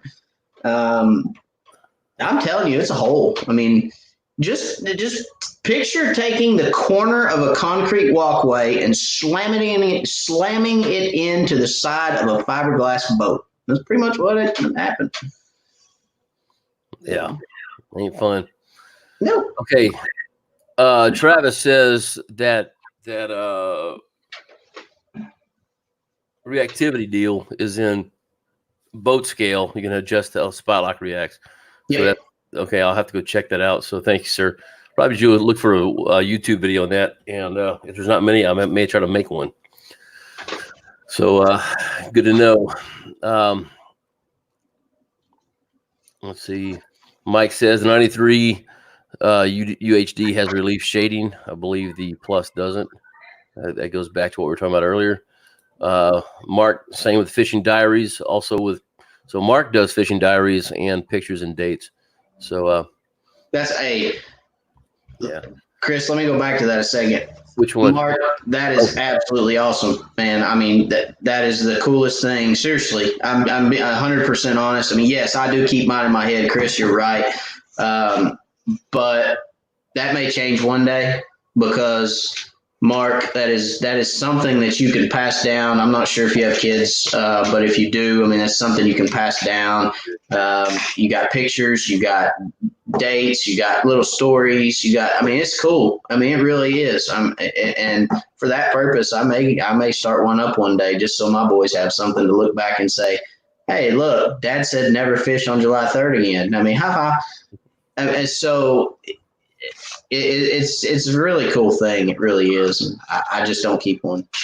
Yeah, my problem is I start out good with trying to do it, and then I'd forget, and I'd have to go back and okay, these dates, and try to that's just me. I know how I am. Mm-hmm. It starts out good, and then but something else. We kind of are doing a fish diary. I mean, honestly, we're putting everything on YouTube. I fish every week and put the video out the week I fish. So, yeah. I mean, I could go back and I could actually look and say, oh, yeah, I remember where that dock is on Chickamauga. Well, that stunk. Don't go back there. So we kind of are doing fish diaries. We're just doing a virtual fish diary, right? Yep. That's what Mike said right there. So, yeah. Guess if I looked ahead. I'm bad about that. Well, I saw it, and I'm like, okay, here we go. Yeah, you're right, Mike. 100%. Pop that one up real quick. Sometimes fishing history versus current conditions hurt some people a lot. And yeah, like you said, yeah, it does. It helps. Sometimes it can help, but yeah, it can help from the standpoint of you can get out there and figure out, okay, you know what, this time of year, last year they were doing this. So like I know last year at a certain time I was fishing my friend's dock because he has a bunch of Christmas trees under there, and so I wound up not even fishing it this year. I just totally forgot to, and now they're back out in the main water. So I never did it, but yeah, it's a good thing to know and then be able to use the current stuff you have, which is okay. Last year we didn't have a flood where it raised 4 feet, so you're able to figure out from there where you want to fish. So yeah, no, it's I agree with that. Okay, so M. Spencer has a good live scope question. I've owned my live scope now. Hold on. Let me just jump out here real quick. Angler Issue, buddy, thank you so much for the super chat. He says, I'm going to go back to you here, M. Spencer. Hold on. But very informative info, guys. Thank you so much. And thank you for your super chat, buddy. Everything that we do here, that we take in from these super chats goes back into being able to fish with people like Matt, Charlie Burrows, Fishing Ken, to make these trips. So, I appreciate it, buddy. Thank you so much. All right. M. Spencer, owned my live scope now for 4 months. When was the last update? How do you know when there's updates? How do you update it? So there may be multiple ways, but I know for me, I use Active Captain. And I use Active Captain. I try to use it every time I go fishing. I just don't get enough stuff sometimes to put on the videos. But using Active Captain, it downloads a message to my phone, which then sends it to my unit once it's turned on and they're linked in. So the other day, for instance, I got on, I got in a live scope, and man, that thing would not work. I had a black screen. I tried everything I could think of, and I was like, man, maybe I need to do an update. So I did an update. It said, boom, you got an update. So I hit the button. It came up. Actually, all I had to do was turn it off, turn it back on. It says there's an update available. Do you want to review it? Say yes, and then start the update. I did the update, and well, it turns out that I forgot to turn the transducer back on. So I had turned it off when I took it out of the water the last time, and forgot to so I can hit my power button just a quick power button and then scroll down to turn all sonars off. That's what I did, and I forgot to do it. So, but anyway, yeah, it's a easy way to update that thing. You have another way to update that, Matt? I know you can do it from a card too, I believe. Yeah, you can do it from a card. You can go to Garmin's website and download the update from, put it on a micro SD card, throw it in your unit and update it. If you're gonna update your unit, I would do it that way. A lot of the problems that you're seeing that people are having at a Garmin is where they're doing updates through Active Captain, and they rather don't have a very good cell phone signal, so their Wi-Fi is not great. And what happens through that is it misses bits and pieces of code, and that's what's kind of messing up everybody's Garmin through the Active Captain updates. So if I was gonna update my unit, which I have not updated mine since I bought it, and I won't update it until it don't work no more. And the reason being for that is because of the issues I've seen that people have had. They get ghost trees, they get clutter, they get different colors, they get funky bottoms that mirror themselves up the side. For me, it works. It ain't broke. Don't fix it. But I would do, I mean, in all honesty, if you want to update your unit, I would do it through the card. I'd go on the computer, I'd update it, and then I'd go to your unit, put the card in, do it that way, just so you don't miss anything. The Active Captain stuff is great, and it does work sometimes. I'm not going to say it doesn't, but I'm pretty sure from the stories and the horror stories that I've heard, that's what's causing some of the issues with the people's live scopes. Good point. I would do it that way over. And here's another thing. I mean, the last live scope video I did, the live scope settings 101, how to adjust your live scope. If you haven't watched that, go to my channel and watch it. It really helps you with your live scope settings and how to adjust your live scope. But I had people comment on that video that said, "How did you get your live scope so clear? Mine's not that clear." And it's like, well, I hadn't done any of the updates. That's one thing. I feel like Garmin lost a little bit through the updates to where they're losing some of the clarity and some of the performance in some of the updates with just adding so much code. So some of the newer units can handle it, but some of the older units, like the old 93 SVs, the processors aren't as fast, and they're just losing a little bit because of processors. Yeah, it makes sense. So definitely. But I'm not a computer guy. A couple times, and what's that? I'm not a computer guy, so I'm definitely not a technical sport. But no, but that does make a lot of sense. I mean, you look at an iPhone. You know, the people who have iPhone 6s that have updated are having a heck of a time now because the software updates are made for the newer phones and not the older ones. Yeah, same principle with the live scope. Yeah, makes sense. I've got the 1022. I've not had any issues with mine, and I've had a pretty good signal every time I've done it. So at one time I felt like I needed to do it. But all right, so let me scroll back here. I know I've lost a couple. JT's All Outdoors says spring started here 3 different times on Lake Whitney. So this is going back to the spawning aspect of it. PFG Fishing, how you doing, sir? Good to see you on here. Let's see. They're talking to each other there. Thoughts on diaries. I was thinking, okay, here's one going back to diaries. Was started. Thanks for the thoughts on diaries. I was thinking I needed to start one. You saved me from that. Laughs for the nephews would be cool though. So, I mean, it is a cool thing. But once again, we're doing it on here. That's kind of why I started this. And I talked to Ken, Fishing Ken, and he started his so that he can go back and look at him and his dad fishing, and it turned into something. And that's kind of why I started this as well. So these kind of are diaries. If you're going to start a diary, I would probably recommend using it for the purpose of, being able to go back and look and have a laugh and, being able to pass it down and take photos, put photos in it. I would use it more for scrapbook than I would for hey, let me go back and look at April 3rd last year and go do the same thing on the water. I think a lot of times if you do that, you may, not every time, but sometimes you may struggle because fish aren't going to do the same thing every day each year. Yeah. There's not. To your point, Chris, there's going to be rain events. There's going to be temperature events. There's going to be cold fronts. There's going to be, it's never ending change that is going to happen every year. Now, if it was 83 degrees April 5th last year and it's 83 degrees this year and it's bright sunny day last year, bright sunny day this year, then maybe the stars will align and you'll catch fish the same way. But I would, for the simple purpose of trying to keep everybody out of a quote unquote routine, I would probably say steer away from it.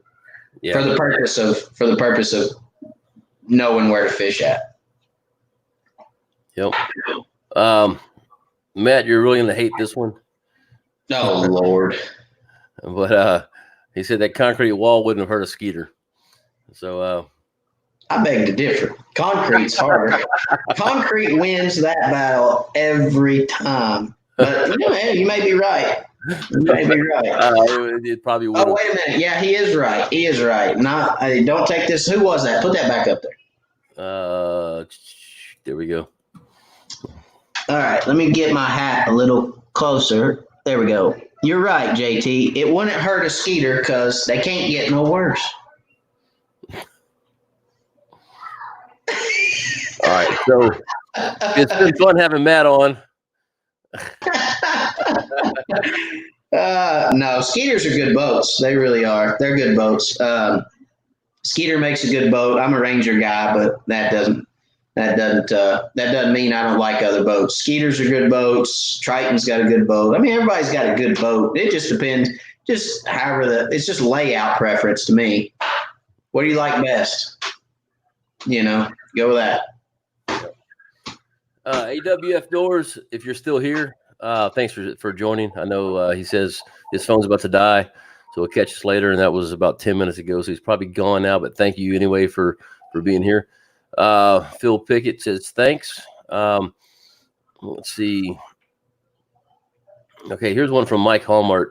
This is on the Garmin units. They said the equipment is degrading and software has shrunk the cone of the updates, or cone with the equipment is degrading and the software has shrunk the cone with the updates.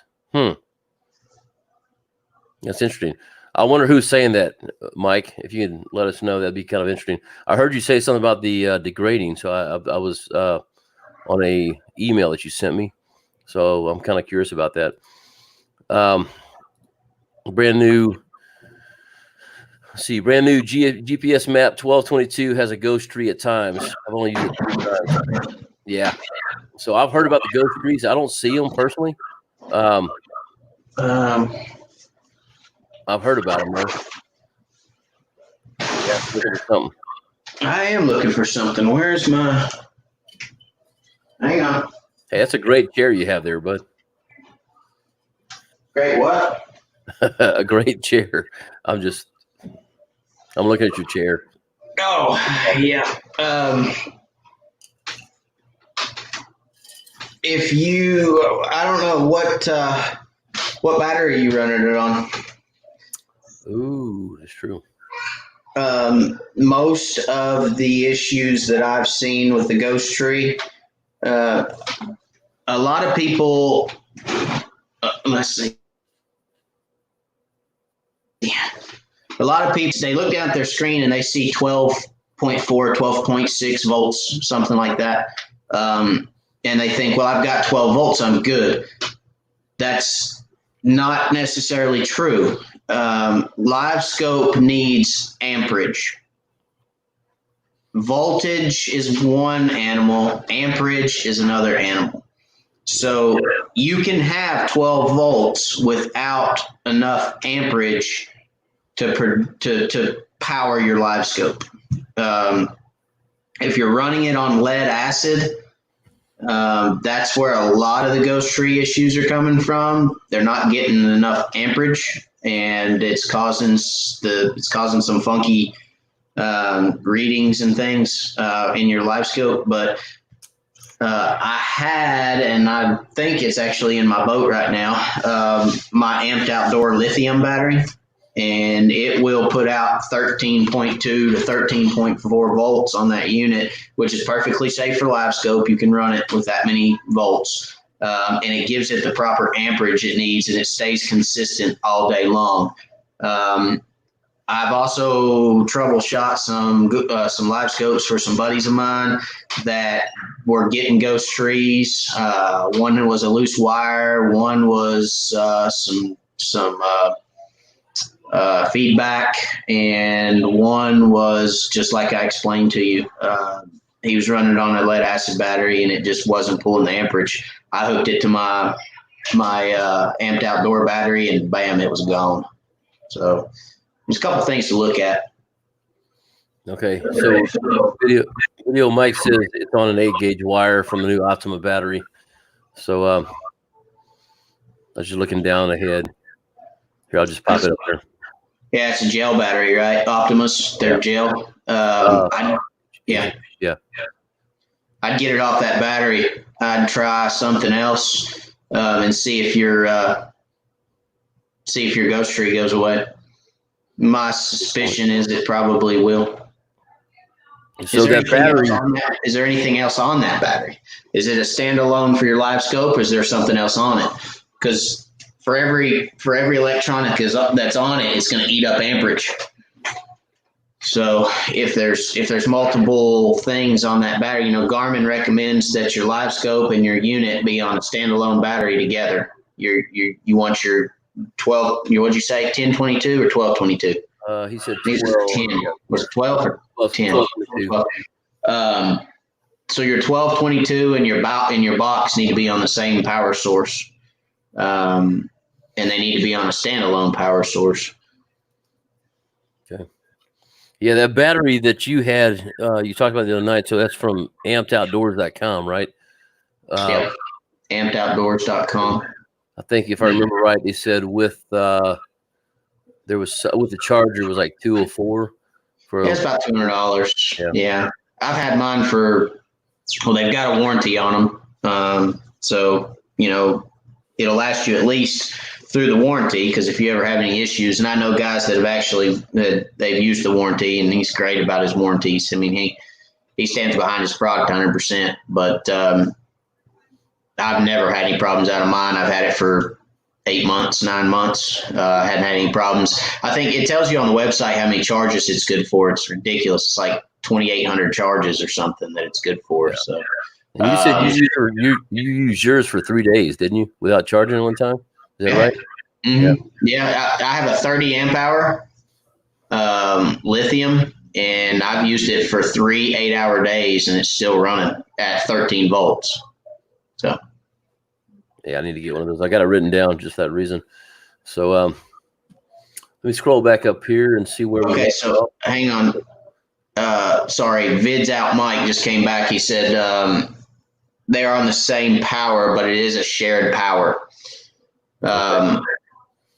I would get it off shared power and see what happens, because like I said, for everything that's on that power source, it's stealing amperage. And when it steals enough amperage from your power source, it's going to get the same volts. Okay. You're going to see the same volts across your units. But it's stealing amperage that you're not seeing. I'd get it off the shared source. Cool.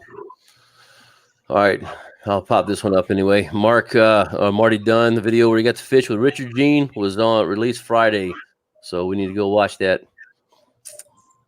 Let's see. Oh, Elmo! I think everybody in America knows who Elmo is.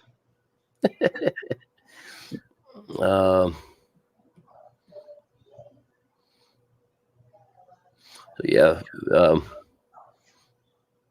Mike said he just needs to add a dedicated battery. So yeah. Hey, no problem, buddy. Thank you. Thanks for asking that question, because that's probably something that a lot of people deal with.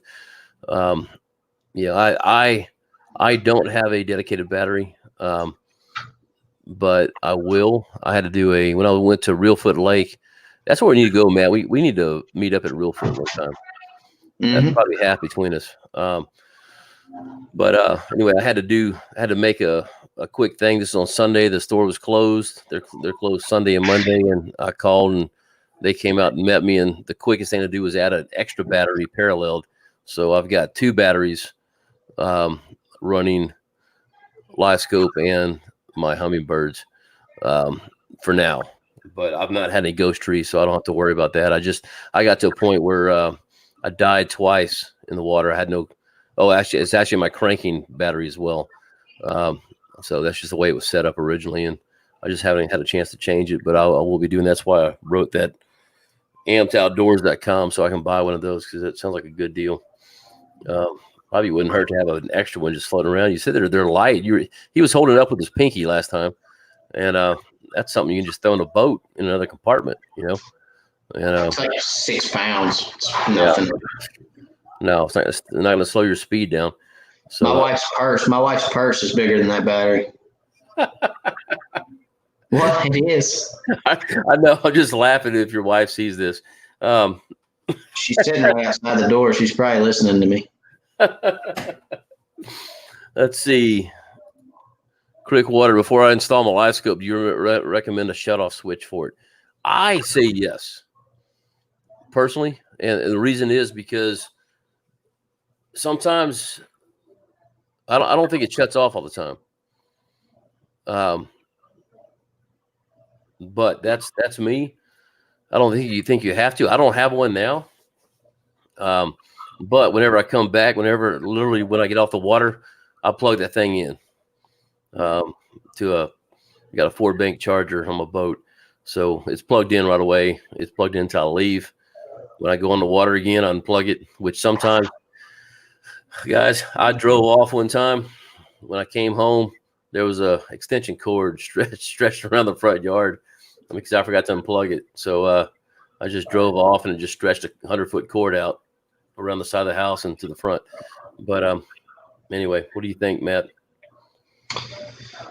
It depends on how it would hurt. I'm sorry? I'm sorry, I interrupt you. I said it's not required, but I also don't see how it would hurt. Well, I mean, it's another connection. It's 2 more points. 4 actually. It's 4 more points or 3, depending on what switch you use. Where you could get a loose connection, or you could get, it's just adding splices into your system. So, if you don't absolutely need it, I wouldn't. I don't have a switch on mine. Crick Water. If you saw the battery I had last week on my live, from Amped Outdoors, it has Phillips head screws on the top of it. I just connect my positive and negative. I take a Phillips head screwdriver. It's actually laying in my rod locker. Put the battery in my rod locker. I unscrew the Phillips head, and they're only like little 1/4-inch screws. I mean, they're not very long. They're just little tiny things. And I just put my leads under it, negative and positive, and that's how I connect and disconnect it. For the sake of not splicing the system again, if you don't absolutely need it, I mean, connect it when you get on the lake and disconnect it when you get back to the dock. That's just me. I mean, but if you're going to wire it all the way through the back to a battery, and then the battery's in some compartment somewhere hard to get to, and then maybe yeah. That's like mine. I don't want to rewire the thing. It's already run. My black box is in my compartment up front. The wires run all the way to the rear, and I really don't want to go to that boat and redo that thing personally. Mm-hmm. But of course, I hadn't any trouble either. So I don't know if you have to. I doubt it, but I don't know if you have to disconnect it to charge it. I'm not sure. So maybe something I do need to worry about. When I get that battery. But yeah, that's a good point. Don't do it unless you have to, but if it's something that's hard to get to, then yeah, for sure do it. When you get that battery, Chris, you don't have to disconnect it to charge it. Okay. No, you'll be fine. Okay, it's good to know. All right, let's see. Phil has to go. Great show. Thank you, sir. Buck Chaser takes. See you, Phil. Buck Chaser says it takes a big purse for her to carry all your money. From what? It ain't from fishing. No, I spend more than I make. Yeah, well, maybe she does carry all my money around. Somebody has it. I don't. It ain't me. I don't know. And see, Mike says the way boat electronics are going, it will not be long before they build a boat around a battery. That's probably true. Yeah. Okay. Not if you have the Amped Outdoors batteries. Well, that's true. It'd be a very, very small boat. I'm telling you guys, you need to check out their batteries. They're tiny. They're lightweight. They're tiny. Chris, they actually have a. I was trying to. They're the size of. They're the size of a tablet, an iPad. Yeah. I mean, as far as the dimensions, now they're as thick. They're probably 2.5 inches thick, and they're the size of an iPad. Yeah. I mean, they're nothing. And they weigh nothing. So, it'd be an awfully small boat if you build it around that battery. Yeah, you literally held it up with your pinky the other night. Oh, yeah. So, they're very light. That's what got me interested in them. Yeah, they're tiny, and for the purpose of taking them in and out of the boat. I mean, I take mine in and out of the boat. Well, I didn't last time, but that's just because I was so mad about putting a hole in it. I just left all my stuff and went home. But yeah, I mean, they're nothing. They're tiny. I mean, they're the width of a credit card. As far as across, not thickness, but yeah, they're nothing. Yeah, I'll show you all on the live when I get mine, because I'm going to buy one of those. So I think this is what Major Brown says. Chris, some of your videos show your graphs are still on when you pull the boat out. Yeah, and that's usually an accident. The live scope is not on. I always turn it off whenever, before that transducer comes out of the water, the live scope is off or put into the sonars are turned off. So if I'm moving locations, I will turn my sonars off and then just put the pole on the boat, take off, go to the next place, put it back out. But yeah, my I've left that on quite a few times. Total accident.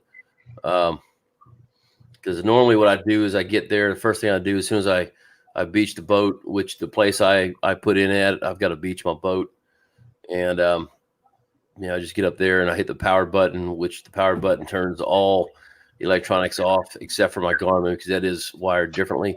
But I've already done that, turned that off before. But you are right. Yeah, you should probably turn them off beforehand. I use my maps the entire way I'm going through, especially on Lake Palestine, even up to the dock, even though I know where it is. I know where everything is. I love the ability to be able to look over there and see there's a big old hazard stump sitting right by where I'm going. So I don't know, it's just I forgot what the word is. Something that makes me feel confident, secure. There we go. So yeah, I need to get rid of I'll make sure I do that. All right, let's see. There you go. The way to get $1 million fishing, start with $2 million. So Matt can put that in his wife's purse. Yeah, Mark Williams says and that's a good thing. They're like, I'd say 4 deer feeder batteries, big, but not that heavy. Because with 4 deer feeder batteries, I'm not sure if I can hold that with my. They're about the width of it. Like he said, an iPad, but as thick as a deer feeder battery. So depending on what deer feeder battery, the ones you buy at Walmart for your deer feeder, it's like putting 2 of those on top of one another. Okay, it's like taking 2 and stacking them. Gotcha. The the ones from Walmart, it's a little different. The makeup of the battery is a little bit different. So the ones from Amped Outdoors are Life 4 Plus, and they're a little bit, the cores are a little bit, they're designed a little bit different. They're a little beefier core. So they hold a charge and last longer than one of your Walmart deer feeders. And most of the ones you get from Walmart are like 7 amp hour. I think they may have some 10 amp hours. This is a 30 amp hour, so it's a stout battery. Yeah. All right, Mike, I just put the link in there for you, amptedoutdoors.com. So I just looked them up here. So I'll definitely be getting one. Well, guys, hey, we're going to call it. We're at an hour 45 minutes. It's probably one of the longest ones I've done. I'm not trying to compete with Matt's videos. I'm sorry, man. I'm sorry. I just can't pass harassing you at times. But hey, buddy, thanks so much for being in here tonight, Matt. Thanks to every one of you guys for being here asking questions. Thanks for everyone who gave a super chat. And I see John wrote something. I'll read that in just a minute. But thanks for everybody who gave a super chat, guys. It means a lot to me that you guys are taking care of me. Well, taking care of the channel, I guess, financially. That is pretty awesome. Just shows that you guys are really in, and I really appreciate that. So thank y'all. Here, let's go with a couple more questions, and then we're gonna call it a night. What time of year do you catch, or what time of year do you catch most crappie? What time of year do you catch the big ones? What's your favorite time? Question for both of you. Go ahead, Matt. You want me to lead this? Yeah, go ahead. Oh boy, it's loaded right here. I catch crappie all year round. What time of year do I catch the most? I catch them year round. The same. I mean, let's say what time of year do I like fishing the most? Let's go with that. Summer is probably. I'm talking June through September. 1st of June through 1st of September is probably my favorite time to fish. You got the lake to yourself as far as crappie's concerned, because there's not a whole lot of people that fish for crappie then. And what time of the year do I catch the biggest ones? I would say there's probably a little variance in the biggest ones, just because when they have eggs in them, they're bigger. So I'd say probably January through May is when I catch my biggest ones. February through May is when I catch my biggest ones, just because those big females they're full of eggs and they weigh more. But I still catch those same fish any other time of the year. They just weigh 4/10 to 5/10 heavier with eggs in them. And then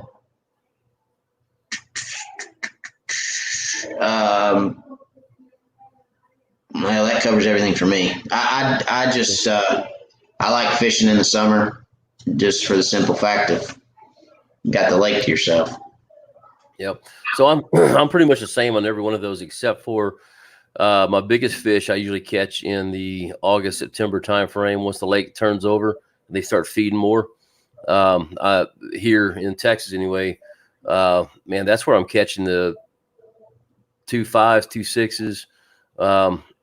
I've not caught anything that big in pre-spawn this year at all. So I'm doing better in the August, September, October time frame as far as my big fish, because they're at that point they're starting to move, starting to eat, and getting bigger. I mean, they get skinny. You'll catch a 15, 16-inch crappie that weighs 2 pounds the first part of August, because they're not moving. They're not eating much.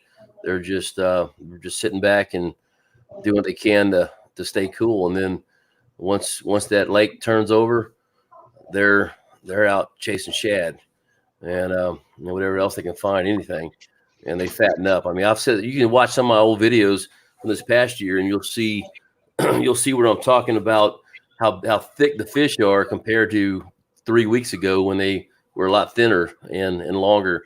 So yeah, that's the only thing. I fish all year long. It doesn't matter to me. Cold, hot, like you said, it gets 110 degrees here. I'm on the lake. Most people aren't, but by noon I'm gone. But yeah, it's just really August time frame. It's me and guides, and that's about it. And a few guys around here. So, well, something else about the summer up here. Fish congregate in the summer up here. They bunch together, and they generally bunch together around cooler water. So go back to it again. I'm beating a dead horse right now, but docks, I'm sure everybody swam around a dock at some point. You ever swim underneath it? It's cool. It's cold. I mean, it's a lot colder in the water out in front of it. It just stays cooler. So, they really bunch up under docks in the summer. And then if you can find your springs, your natural springs that come out into the lake, and your feeder creeks and your river channels that come out of the mountains, your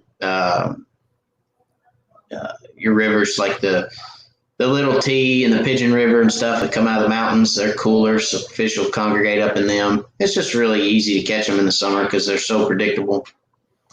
Yep. And they're generally not moving around a lot. To your point, Chris, they generally don't move around a lot in the summer because they're trying to conserve energy because it's so hot. Yeah. So if they're setting someplace, they're generally setting there. They're not moving around a whole lot. Now, sometimes you do have to get a jig close to them to get them to bite, but yeah, live scope. Exactly. All right, John, thank you so much for that question. So real quick, just to go through a lot, then a couple of these things, comments, then we're going to head out of here. But Heidi, thank you for being on again. Thanks for being one of our moderators. Thanks, Heidi. And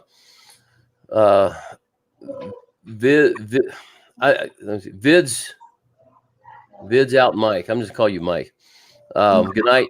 Thanks for being on here. David, Nancy, thank y'all. Mark, thanks for being one of our moderators as well. Mike, thank you, sir. I'm just going through and see if there's any more questions. Mark C., thank you, sir. Terry Landry, thanks for being on again, brother. I look forward to meeting you when I get down to Lafayette. Travis says Amped Outdoors is out of stock on 30 amp batteries. So because they're so good. Yeah. So I mean, generally when somebody's out of stock of something, that's because there's a lot of people buying it, a lot of people using it. I will tell you this, Travis. He generally gets stock in pretty quick. I'd keep a lookout. Can you back order them? If you can back order them, he's generally pretty good about shipping them out as soon as he gets them. But yes, his 30 amp hour is flying off the shelves. He's having a hard time getting them in stock and keeping them in stock because, good products hard to come by. So, but he'll get some more in. Yeah. So John Rosenbaum, thanks so much for being on the channel. He says, thanks, Sergeant Matt. Mark Williams, Matt's video. Oh, look, Matt's video just posted. I think, did you just post a video? No, I posted it earlier today, but maybe he just saw. I did post one today. I posted. I fished Fort Loudon, as I said yesterday, and I just posted that video today. So, all right. I try to keep everything fresh. I like to fish and let you guys have it. So I'm about 3 or 4 days behind on everything. So if I go out and fish, you're going to see it. The one I just did released today with Charlie, we did Thursday. So, just because I'm trying to go through and get rid of all the junk. Yeah, but you see, I use mine. I'm sure my wife is probably off by now. Nobody messaged her later. Let me check the door. If you fish and then drop the video right after you fish, if you need to go, you can always use the excuse, hey, I gotta go back to the lake and get a video. You gotta go back to the lake, right? Hey, I could just say, hey, babe, I'm just hard. I gotta go reenact something. My camera didn't record right or something. I did one. I did an opening one time and the audio didn't come through. And so I walked out to go fishing. She goes, "Baby, you're wearing the same thing you wore yesterday." I said, "I know, babe. There's a reason for it." I don't want anybody to know. It's going to look funny if I'm in a different shirt. So, but anyway, yeah. Yeah, we're blessed up here. I mean, it's, I really, I'm blessed to be able to go film and drop stuff the day after. I mean, there's so many crappie in our lakes up here. East Tennessee River, or the Tennessee River chain in East Tennessee is so full of fish. I mean, it's pretty easy to go get a good day of filming in and then drop it right there so you guys can see it. I mean, I was watching somebody's YouTube the other day, and I'm not going to say whose it was, but I was watching a video and they dropped a video and they're wearing like full on winter gear and they don't live up north. And I was like, when did you film this? And there was like no leaves on the trees. I'm like, I mean, it's like, okay. So I always wonder if people watch it and go, "Oh, I need to try that," and then they're full on winter pattern trying to fish spring pattern. Yeah. I've always wondered, So I try to keep it as fresh as I can. But anyway, that's what we both do. That's what we all do around here. I know. It's just one of those things that if we try to. I used to work for a channel doing hunting videos, and I've seen where somebody harvested a deer, but they couldn't find it, and so they go grab one out of the freezer and the last day and throw it out by the lake, and hey, there it is, just because they needed an Indian. I mean, that's stupid. I've got a skunk cat in my boat. If I get skunked, I'm gonna wear my skunk hat. It's part of it. So anyway, well, guys, we're gonna end right now, and I want to say thanks to Matt for being on here, and you always have great knowledge. I know I tease you about being about talking a lot, but I mean, it's always good. I learn something from you every time we talk. So thank you, sir. And thanks to everybody that's been on tonight. I can't see how many people we've had on because I know some people come and go, but we've had quite a few and a lot of good questions tonight. Thank you all so much. And y'all keep watching. If you hadn't subscribed to Matt's channel, please do. Wired for Crappie. He's got a new video out that he put today. I've not seen it yet, but I'm going to go watch it here probably tomorrow morning because I need to go put my little boy to bed and say hi to my wife. I've been out here editing all day today and yesterday, so I need to go spend some time with her. But I'll have it watched by tomorrow morning. So no, I'm sorry. I'm going fishing tomorrow morning. Have it watched tomorrow afternoon. So before I start editing. But anyway, thanks, everybody, and y'all have a great night, and we'll see y'all next Sunday. Appreciate it. Thank you. Where's my mouse? There it is.